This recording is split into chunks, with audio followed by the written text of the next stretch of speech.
Hello बच्चों, कैसे हो आप सबका एक बार फिर से स्वागत है आप सबका अपना चैनल कंसेप्ट वाला पे। आज के इस वीडियो में हम लोग करने वाले हैं कार्बन एंड इट्स कंपाउंड के top 25 most important very very important MCQ for CBSE 2021। और ये सारे क्वेश्चंस आपके सारे कंसेप्ट को क्लियर करेंगे और ये आपके लिए बहुत ही बेस्ट होने वाला है रिवीजन के लिए। अगर आप लोग पूरा चैप्टर पढ़ चुके होंगे तभी इस वीडियो को ट्राई कीजिएगा, क्योंकि इस वीडियो को ट्राई जब कीजिएगा तो आपके सारे कंसेप्ट रिवाइज होने वाले हैं। तो चलिए हम लोग शुरू करते हैं इस चैप्टर को।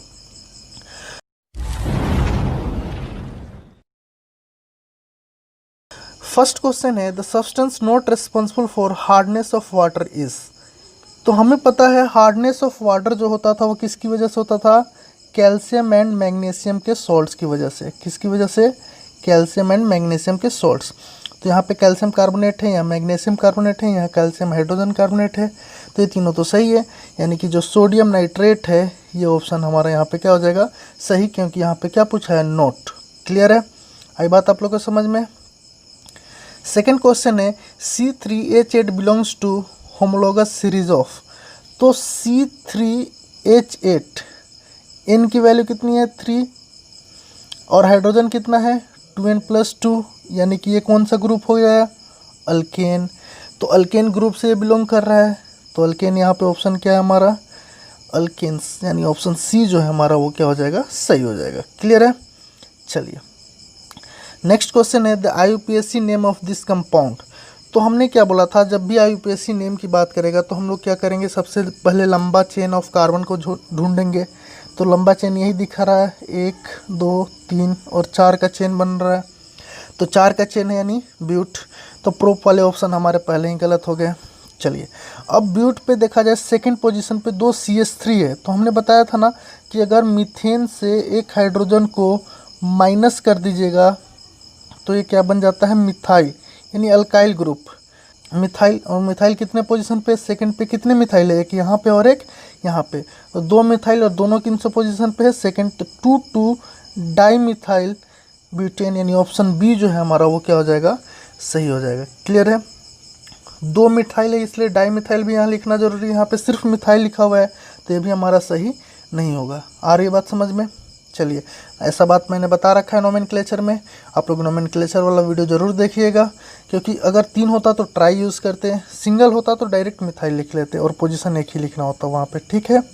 चलिए नेक्स्ट क्वेश्चन है which of the following are correct structural isomers of C4H10। C4H10 का स्ट्रक्चरल आइसोमर्स कौन होगा? तो चलिए पहले वाले में सही है। सेकेंड वाला देखिएगा तो ये दोनों से जुड़ा हुआ है, ऐसा तो हो ही नहीं सकता है, क्योंकि यहाँ पे हाइड्रोजन अगर आप जोड़ने जाएं तो 2 तो 4 2 6 2 8, यानी कि C4H8 ये तो C4H10 हो ही नहीं रहा है, ये C4H10 नहीं हो रहा है, ये सही है। यहाँ पे आते हैं हाइड्रोजन जोड़िए, 3 3 6 3 9 और 1 10 सही है। और यहाँ पे आइए 2 2 4 2 6 2 8, ये भी हमारा क्या है? गलत है, यानी ये और ये ऑप्शन हमारा क्या हो जाएगा? सही हो जाएगा, 1 और 2। तो ऑप्शन 1 और 2 कहाँ पे है? तो ऑप्शन सी जो है हमारा वो क्या हो जाएगा? सही। अब आइसोमर्स क्या होते थे? जिनका फॉर्मूला सेम होता था, स्ट्रक्चर अलग होता था, स्ट्रक्चर डिफरेंट। तो अगर इनकी फार्मूला देखा जाए तो ये क्या हो रहा है? C4H8 हो रहा है, ये भी C4H8 हो रहा है, और ये हो रहा है C4H10, और ये भी हो रहा है C4H10। तो C4H10 वाले ये दोनों है, तो ऑप्शन हमारे ये सही हो जाएंगे। क्लियर है? आ रहा समझ में? नेक्स्ट क्वेश्चन नंबर 5 है which of the following structure correctly represent the electron dot structure of chlorine molecules. तो क्लोरीन का एटॉमिक नंबर क्या होता है? तो क्लोरीन का एटॉमिक नंबर होता है 17, यानी के सेल में 2, एल सेल में 8 और एम सेल में 7। यानी क्लोरीन अगर नेचर में घूम रहा होगा तो कितने इलेक्ट्रॉन्स लेके घूम रहा है? वो 7 इलेक्ट्रॉन्स। एक और क्लोरीन है तो उसके पास भी कितने हैं? 7। तो शेयरिंग कितने इलेक्ट्रॉन्स के करेंगे ये लोग? एक एक इलेक्ट्रॉन्स के शेयरिंग करेंगे। तो एक इससे लेगा और ये इससे लेगा, तो कितने हो जाएंगे? 8 8। तो पहला अगर स्ट्रक्चर देखा जाए तो यहाँ पे 6 हैं और 2 कितने हो जा रहे हैं? 8। इसके भी 6 और 2 कितने हो जा रहे हैं? 8। सेकेंड वाले में 2 2 4 2 6 ही हो पा रहा है, इसमें 4 इलेक्ट्रॉन्स का शेयरिंग है तो ऐसे ही गलत हो गया। और यहाँ पे टोटल 4 इलेक्ट्रॉन्स हो रहे हैं, यानी ऑप्शन ए जो है हमारा वो सही हो जाएगा। क्लियर है। नेक्स्ट क्वेश्चन 6 क्या बोल रहा है, the property of self linkage among identical atoms to form long chain compounds is known as. तो इस प्रॉपर्टी को हम लोग क्या बोलते हैं, कैटेनेशन। क्या बोलते हैं, कैटेनेशन। याद कर लीजिएगा कैटेनेशन क्या होता है, it is the property of self linkage among identical atoms to form long chain compounds. Clear है। और carbon compounds catenation property show करता है। क्लियर है। चलिए नेक्स्ट क्वेश्चन है, in the following reaction KMnO4 acts as alkaline KMnO4। तो देखिए alkaline KMnO4 यहाँ पे क्या कर रहा है, अल्कोहल को एसिड बना रहा है। यहाँ पे एक ऑक्सीजन था, यहाँ पे कितने ऑक्सीजन हो गए, 2। तो ऑक्सीजन का एडिशन करा रहा है। तो ऑक्सीजन का एडिशन कौन कराता है, ऑक्सीडाइजिंग एजेंट। तो यहाँ पे अल्कलाइन KMnO4 है वो किसकी तरह एक्ट कर रहा है, ऑक्सीडाइजिंग एजेंट की तरह। क्लियर है, आ रहा समझ में आप लोगों को। चलिए नेक्स्ट क्वेश्चन नंबर 8 है, in which of the following compounds OH is the functional group. तो OH यानी कि अल्कोहल, अल्कोहल के लिए कौन सा सफिक्स यूज करते थे, ओल। तो जिसमें ओल होगा वही हमारा हो जाएगा। तो यहाँ पे 1 है, यहाँ पे ओल है, तो ये हमारा सही है। वही खे गलत हो गया, अल्डिहाइड के लिए होता था, यानी ऑप्शन बी जो है हमारा क्या हो जाएगा, सही हो जाएगा। क्लियर है। चलिए नेक्स्ट क्वेश्चन है, how many number of carbon atoms are joined in a spherical molecules of buckminsterfullerene. तो बकमिनिस्टर फुलरिन में कितने कार्बन एटम्स ज्वाइन होते थे, तो C60 इसका नाम ही था। तो 60 कार्बन एटम्स इसमें ज्वाइंट होते हैं। क्लियर है, याद रहेगा आप लोग को। बकमिनिस्टर फुलरिन को C60 के भी नाम से जानते थे, यानी इसमें कितने कार्बन एटम्स जुड़े होते हैं, 60। नेक्स्ट क्वेश्चन है, द आइसोमेरिक पेयर इज। इसमें से आइसोमेरिक पेयर कौन कौन से हैं। तो आइसोमेर क्या होते थे, जिनका फॉर्मूला, मॉलिक्यूलर फॉर्मूला क्या होता था, same. Molecular formula same, structure में अंतर, structural formula difference, structural difference होता था यहाँ पे। तो पहला ऑप्शन देखें तो इथेन और प्रोपेन नाम ही अलग हो गया, तो ऐसे ही गलत हो गए।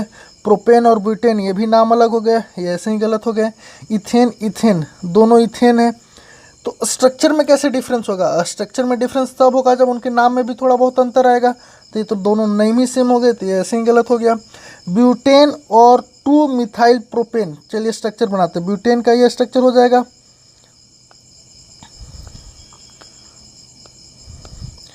और 2 मिथाइल प्रोपेन, प्रोपेन यानी 3 कार्बन, और सेकेंड वाले पे क्या है, मिथाइल है, यानी यहाँ पे देखिए 3, यहाँ पे 3, यहाँ पे 1 और यहाँ पे 3। तो ये भी C4H10 है और ये भी C4H10 है, यानी ऑप्शन डी जो है हमारा वो क्या हो जाएगा, सही हो जाएगा। फार्मूला अभी दोनों का क्या है, C4H10, लेकिन स्ट्रक्चर में क्या है, अंतर है। तो ये हमारे आइसोमेरिक पेयर हो जाएंगे। क्लियर है। चलिए नेक्स्ट क्वेश्चन है, which of the following undergo addition reaction. तो एडिशन रिएक्शन कौन करता है, अनसैचुरेटेड हाइड्रोकार्बन। तो पहला देखो तो ये अल्केन है। दूसरा C3H8, तो यह भी CnH2n+2 है, 3 दूनी 6 + 2 8 हो रहा है। C2H6, 2 2 जा 4 + 2 6, ये भी अल्केन है। C2H4, CnH2n, CnH2n यानी कि क्या हो जाएगा, ये अल्कीन। अल्कीन अंडरगो करेगा तो करेगा, तो ये तीनों ऑप्शन हमारे गलत हो जाएंगे। ऑप्शन डी जो है हमारा सही हो जाएगा, यानी इसका ऑप्शन क्या हो जाएगा, डी। क्लियर है। एडिशन रिएक्शन कौन करता था, कौन करता था एडिशन रिएक्शन, तो एडिशन रिएक्शन करता था हमारा अनसैचुरेटेड हाइड्रोकार्बन, यानी अल्कीन और अल्काइंस। तो यहाँ पे अल्कीन दिया तो अल्कीन हमारा सही हो जाएगा। नेक्स्ट क्वेश्चन नंबर 12 क्या बोल रहा है, the hetero atoms present in the following compound are. तो हेट्रो एटम्स किसको बोलते थे, कार्बन और हाइड्रोजन के अलावा जो एटम्स प्रेजेंट होते हैं उनको हम लोग क्या बोलते हैं, हेट्रो एटम। तो यहाँ पे कार्बन और हाइड्रोजन के द्वारा देखिए एक ऑक्सीजन प्रेजेंट है और यहाँ पे क्लोरीन प्रेजेंट है, यानी ऑक्सीजन और क्लोरीन 1 और 4। तो ऑप्शन डी जो है वो हमारा सही हो जाएगा। हेट्रो एटम किसको बोलते हैं, atoms other than carbon and hydrogen. Hetero atoms किसको बोलते हैं, atoms other than carbon and hydrogen. Carbon और हाइड्रोजन के अलावा जो एटम्स होते हैं उनको क्या बोलते हैं, हेट्रो एटम्स। क्लियर है। नेक्स्ट क्वेश्चन है, ethanoic acid reacts with absolute ethanol in presence of acid catalyst to give an तो बहुत अच्छे से आप लोग को याद होगा ये रिएक्शन ईस्टरिफिकेशन रिएक्शन, जिसमें इथेनोइक एसिड इथेनॉल के साथ रिएक्ट करके किसका फॉर्मेशन करता था, ईस्टर का। किसका फॉर्मेशन करता था, ईस्टर का। याद होगा आप लोग को CH3COOH प्लस CH3CH2OH जब एसिड के प्रेजेंस में रिएक्ट करते थे तो एसिड क्या करता था, रिमूव करता था किसको, वाटर को। तो यहाँ से H निकल जाता था और यहाँ से OH निकल जाता था और कंपाउंड क्या बन जाता था, CH3COO CH2CH3 प्लस H2O, और इसका नाम क्या होता था, ईस्टर। क्लियर है, तो यहाँ पे आंसर क्या हो जाएगा, ईस्टर। आ रही बात समझ में आप लोग को। नेक्स्ट क्वेश्चन है identify A in the following reaction. तो ये रिएक्शन आप लोग को बहुत अच्छे से याद होगा कि जब भी ऐसा कुछ होता था तो Na2CO3 क्या होगा, टूटेगा किस में, Na प्लस और CO3 माइनस 2। अब Na प्लस जो रिएक्ट करेगा CH3COOH में, वो कहाँ पे जाके रिएक्ट करेगा, तो वो जाके रिएक्ट करेगा कहाँ पे, तो आयनिक कैरेक्टर जो शो कर रहा है, आयनिक कैरेक्टर कौन सा कर रहा है, ये OH बॉन्ड, तो इसको तोड़ता था, इसके ऊपर माइनस, और ये प्लस के साथ जाके क्या बना लेता था, CH3COO और H इसके साथ जाके HCO3 के साथ जाके रिएक्ट करता था। तो H का 1 और CO3 का 2, ये जब रिएक्ट करते थे H2CO3, ये अनस्टेबल होता था। अनस्टेबल होता था तो किस में टूट जाता था, H2 और CO2 में। यानी ये जो A कंपाउंड है वो क्या है, CH3COO, यानी ऑप्शन ए जो है वो हमारा क्या हो जाएगा, सही हो जाएगा। क्लियर है। नेक्स्ट क्वेश्चन 15 क्या है, which of the following substance produce brisk effervescence with baking soda. तो जस्ट अभी जो रिएक्शन किए हम लोग, बेकिंग सोडा के साथ कौन रिएक्ट कर पाता है, तो बेकिंग सोडा के साथ रिएक्ट कौन करता था, बेकिंग सोडा के साथ रिएक्ट करता था इथेनोइक एसिड। कौन रिएक्ट करता है, इथेनोइक एसिड। अभी जस्ट रिएक्शन देखें हम लोग, CH3COOH बेकिंग सोडा यानी NaHCO3, तो ये टूटता था किस में, फिर से Na प्लस और ये HCO3 माइनस। Na प्लस किसको अटैक करता था, आयनिक कैरेक्टर, यहाँ पे ये माइनस होता था और ये प्लस, तो ये जाके इससे रिएक्ट करता था और क्या बनाता था, CH3COO और H2CO3 H2 और CO2। तो यहाँ पे जो CO2 रिलीज होता है इसकी वजह से वो क्या शो करता है, ब्रिस्क एफर्वेसेंस, यानी इथेनोइक एसिड जो होगा वो हमारा क्या होगा, करेक्ट ऑप्शन हो जाएगा। क्लियर है। चलिए नेक्स्ट क्वेश्चन है identify A and B. CH3CH2OH oxidation कराना है। तो अल्कलाइन KMnO4 में ये रिएक्शन ऑलरेडी देख लिए हैं कि इथेनॉल अल्कलाइन KMnO4 के प्रेजेंस में क्या बना लेता है, इथेनोइक एसिड, और CrO3 के प्रेजेंस में यहाँ पे कंप्लीट ऑक्सीडेशन नहीं, इनकम्प्लीट ऑक्सीडेशन होके ये किसका फॉर्मेशन कर लेता है, तो ये फॉर्मेशन कर लेता है CH3C डबल बॉन्ड O और H का। किसका, CH3C O और H, यानी अल्डिहाइड का फॉर्मेशन कर लेता है, यानी इथेनॉल और इथेनोइक एसिड। ऑप्शन ए जो है वो हमारा क्या हो जाएगा, सही हो जाएगा। Cr2O7 होता तो वहाँ पे कंप्लीट ऑक्सीडेशन हो रहा होता, CrO3 की वजह से यहाँ पे इनकम्प्लीट ऑक्सीडेशन होता है। अल्कोहल जब भी इनकम्प्लीट ऑक्सीडेशन करता है तो अल्डिहाइड या कीटोन का फॉर्मेशन करता है। जब प्राइमरी अल्कोहल होता है तो वहाँ पे अल्डिहाइड का फॉर्मेशन करता है, और सेकेंडरी अल्कोहल होता है तो वहाँ पे कीटोन्स का फॉर्मेशन करता है। तो ये प्राइमरी अल्कोहल है तो यहाँ पे किसका फॉर्मेशन होगा, अल्डिहाइड का। तो ऑप्शन ए जो है हमारा वो सही हो जाएगा। आया बात समझ में, याद रहेगा आप लोग को कि CrO3 के प्रेजेंस में क्या होगा, इनकम्प्लीट ऑक्सीडेशन। क्या होगा, इनकम्प्लीट ऑक्सीडेशन, और इनकम्प्लीट ऑक्सीडेशन होगा तो प्राइमरी अल्कोहल होगा तो किसका फॉर्मेशन होगा, अल्डिहाइड का, और सेकेंडरी अल्कोहल होगा तो किसका फॉर्मेशन होगा, कीटोन्स का। किसका होगा, कीटोन्स का। चलिए याद रखिएगा। 17 है ethanol reacts with sodium to form 2 products. Ethanol जो होगा सोडियम के साथ रिएक्ट करेगा तो क्या बनेगा, तो CH3CH2OH सोडियम के साथ रिएक्ट करता था तो सोडियम प्लस, फिर से आयनिक कैरेक्टर कौन शो कर रहा है, तो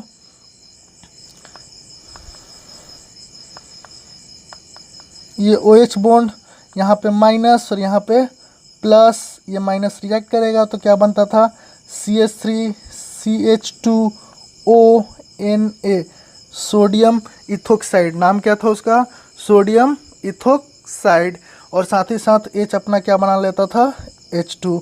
तो ऑप्शन सी जो है वो हमारा क्या हो जाएगा, सही हो जाएगा। ऑप्शन सी क्या है, sodium ethoxide and hydrogen. Clear है। चलिए क्वेश्चन 18 बोल रहा है the correct structural formula of butanoic acid. तो यहाँ पे किसका बात कर रहा है, ब्यूट यानी 4 कार्बन। तो देख लेते हैं 4 कार्बन 1 2 3 4।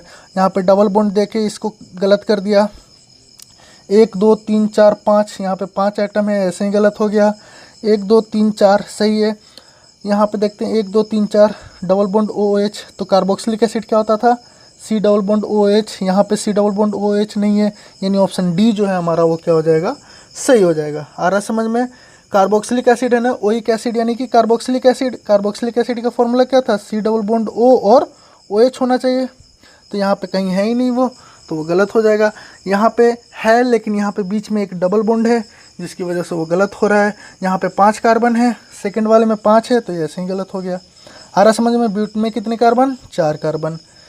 19th है कि सोप मॉलिक्यूल्स हैज़, तो सोप मॉलिक्यूल्स के बारे में हम लोग बहुत अच्छे से पढ़े थे कि सोप मॉलिक्यूल्स में 2 एंड होता है। एक होता है चार्ज वाला जिसको बोलते थे हाइड्रोफिलिक, तो ये हेड होता था, तो हेड हमारा हाइड्रोफिलिक हो जाता था, और टेल जो होता था वो हाइड्रोफोबिक होता था। टेल क्या होता था, हाइड्रोफोबिक। तो hydrophobic tail and hydrophilic head, option C जो है हमारा वो क्या हो जाएगा, sorry hydrophilic head and hydrophobic tail, option D जो है वो हमारा क्या हो जाएगा, सही हो जाएगा। क्लियर है, आ रहा समझ में। चलिए 20 क्वेश्चन नंबर क्या बोल रहा है, which of the following statements are usually correct for carbon compounds. कार्बन कंपाउंड्स के लिए क्या सही होता है, तो कार्बन कंपाउंड्स कैसा फॉर्म करते हैं बॉन्ड, तो कार्बन कंपाउंड्स फॉर्म करते हैं कोवेलेंट बॉन्ड। कैसा बॉन्ड, कोवेलेंट। तो कोवेलेंट बॉन्ड का कैरेक्टरिस्टिक्स क्या था कि they are poor conductor of electricity, यानी ऑप्शन बी जो है वो सेटिस्फाई कर रहा है। और पुअर कंडक्टर के साथ साथ इनके फोर्स ऑफ अट्रैक्शन बहुत वीक होता था। पुअर कंडक्टर होगा, फोर्स ऑफ अट्रैक्शन इसका क्या होगा, वीक।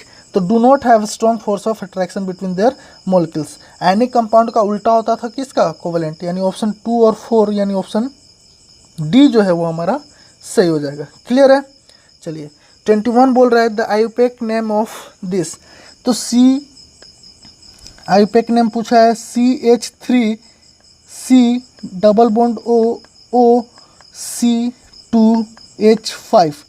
तो ये ईस्टर है, तो ईस्टर के लिए क्या कौन सा वर्ड यूज़ करेंगे हम लोग। अब यहाँ पे C2H5 क्या है, तो हमें पता है C2H6 जो होता है वो क्या होता है, इथेन, और इथेन से एक हाइड्रोजन निकालिए तो इथाइल हो जाएगा। और ये क्या है, 2 कार्बन और ओइक एसिड होता है, इथेनोइक एसिड। तो इथाइल इथेनोइक एसिड क्या बोलेंगे इसको, इथाइल इथेनोइक एसिड। तो इथेनोइक एसिड तो नहीं बोलेंगे क्योंकि H है नहीं यहाँ पे, तो इसको क्या बोलते हैं, इथाइल इथेनोएट। जब H निकाल लेते हैं इथेनोइक एसिड से तो उसका नाम क्या होता था, इथेनोएट। जब H इथेनोइक एसिड से निकलता था तो उसका नाम क्या होता था, इथेनोएट। तो इसका नाम हो जाएगा ethyl ethanoate, option C. C2H5 ethyl हो जाएगा, और ये क्या हो जाएगा, इथेनोएट हो जाएगा। ये क्या हो जाएगा, इथेनोएट। अगर ये H होता है यहाँ पे तो इथेनोइक एसिड, और इथेनोइक एसिड से जब H निकल जाता है तो उसका नाम क्या आया था, इथेनोएट आया था ना। इथेनॉल से जब H निकला था तो इथोक्साइड, और इथेनोइक एसिड से निकला था तो इथेनोएट। याद रहेगा आप लोग को। CH3COOH से अगर H को निकाल दें तो इसका नाम क्या हो जाएगा, इथेनोएट। तो यहाँ पे वही बना हुआ है, तो इसका आंसर क्या हो जाएगा, इथाइल इथेनोएट। क्लियर है। चलिए which of the following is molecular formula of cyclobutane.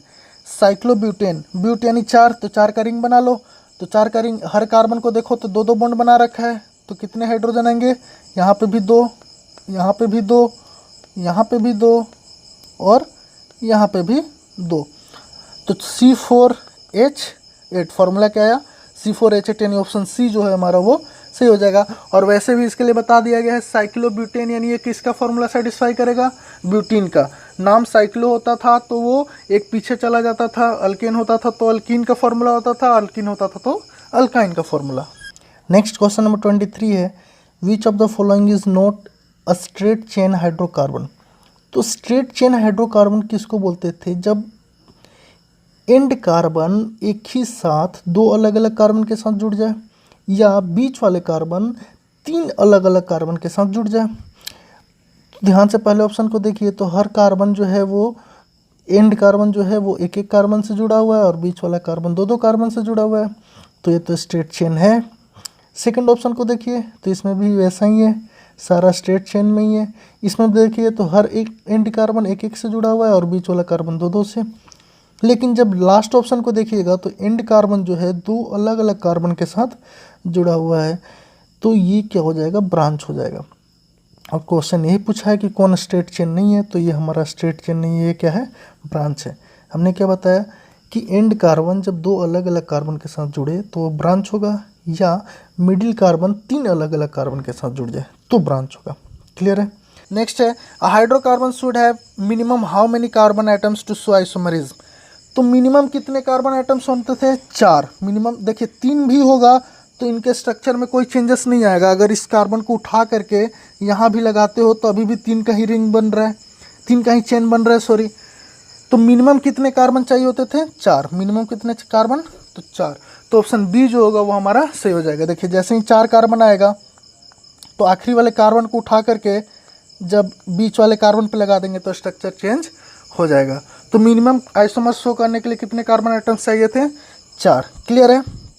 चलिए लास्ट क्वेश्चन है which of the following does not belongs to the same homologous series. तो सेम होमोलोगस सीरीज को कौन बिलोंग नहीं करता है, तो देख लेते हैं। पहला क्या है, अल्केन। दूसरा क्या है, अल्केन। 2 2 जा 4 + 2 6, 1 2 जा 2 + 2 4, 3 2 जा 6 + 2 8, C4H8। ये क्या है, CnH2n। यहाँ पे कौन सा फॉर्मूला लग रहा है, H2n+2। यहाँ लग रहा था CnH2n+2, यहाँ भी लग रहा था CnH2n+2, लेकिन यहाँ पे क्या लग रहा है, CnH2n। तो ये तीनों सेम होमोलोगस सीरीज के थे और ये दूसरा होमोलोगस सीरीज का था। तो ऑप्शन डी हमारा क्या हो जाएगा, सही। आ रहा समझ में, तो ऑप्शन डी हमारा ये सही हो जाएगा और ये तीनों क्या हो जाएंगे, गलत। आया समझ में, क्योंकि ऑप्शन क्वेश्चन में क्या पूछा है, नोट। क्लियर है। तो ये था आप लोग का आखिरी क्वेश्चन 25। आप लोग को अगर होप आप लोग को वीडियो पसंद आया होगा। अगर वीडियो पसंद आया होगा तो वीडियो को लाइक कीजिएगा, चैनल को सब्सक्राइब कीजिएगा, बेल आइकन को प्रेस कीजिएगा ताकि मेरा आगे आने वाले हर वीडियो का नोटिफिकेशन आपको मिलता रहे। Thank you.